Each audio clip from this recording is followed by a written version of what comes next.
इस जेल की खतरनाक डिजाइन का एक बहुत ही फेमस किस्सा ये भी बताया जाता है कि सरप्राइजिंगली वीर सावरकर और उनके भाई गणेश सावरकर दोनों इसी काला पानी जेल में सेम टाइम पे कैद थे, लेकिन इस जेल की डिजाइन की वजह से वो लोग आपस में 9 महीने तक मिल ही नहीं पाए। एनीवेज, इस टॉपिक के रिसर्च के दौरान जब मैंने पर्सनली काला पानी जेल के कैदियों का डेली रूटीन पढ़ा तो वहां होने वाले टॉर्चर को पढ़ के एक पल के लिए लगा कि अगर कोई आम इंसान वहां होता तो एक दिन भी नहीं जी पाता। हमारे फ्रीडम फाइटर्स जो इतने सालों तक उस नर्क में रहे उन्हें सैल्यूट है, लेकिन अब सवाल उठता है कि वो नर्क आखिर दिखता कैसा था। उस जेल में एक आम दिन का मतलब क्या होता था, चलो आपको बताता हूँ। इस वीडियो में किए गए 3D एनिमेशन की मदद से मेरी ये कोशिश है कि आपको इस दिन का ऐसा फील हो जैसे आप खुद काला पानी जेल में हो।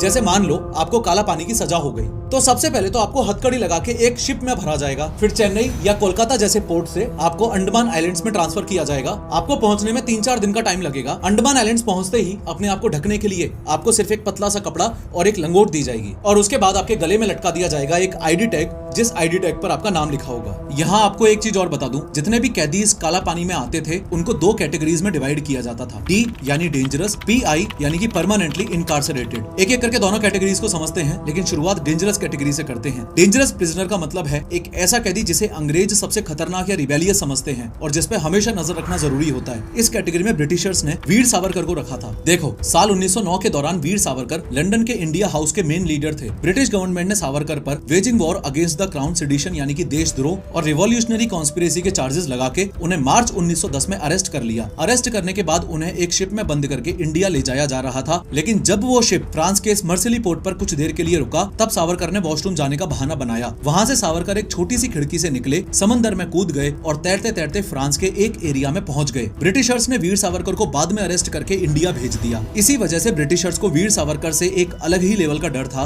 और इसी रीजन से उन्हें डेंजरस प्रिजनर की कैटेगरी में रखा गया था और उनका सेल भी बाकी सबसे अलग था। देखो, ये गेट के बाद एक और लोहे का गेट यानी कि डबल सिक्योरिटी। ब्रिटिशर्स बस एक इस चीज से डरते थे कि सावरकर कहीं फिर से उनके हाथ से ना निकल जाए। इसके अलावा परमानेंटली इनकार्सरेटेड का मतलब होता है ऐसा कैदी जिसे जिंदगी भर के लिए जेल में ही डाल दिया गया हो बिना किसी रिलीज के चांस के। इस कैटेगरी में एक नाम आता है बरिंद्र कुमार घोष का। बरिंद्र कुमार घोष साल 1908 के अलीपुर बॉम्ब केस के मास्टरमाइंड थे। उन्होंने ब्रिटिश जज को मारने की कोशिश की थी। ब्रिटिशर्स ने उन्हें बहुत डेंजरस माना और उन्हें जिंदगी भर के लिए काला पानी जेल भेज दिया था। यहाँ एक बात और बता दूं, कोई भी कैदी डेंजरस और परमानेंटली इनकार्सरेटेड वाली दोनों ही कैटेगरीज में भी आ सकता है। यानी कोई कैदी डेंजरस होने के साथ साथ जिंदगी भर के लिए भी जेल में हो सकता है, और ये भी हो सकता था कि किसी कैदी को कुछ टाइम जैसे 10-20 साल की ही सजा हुई हो।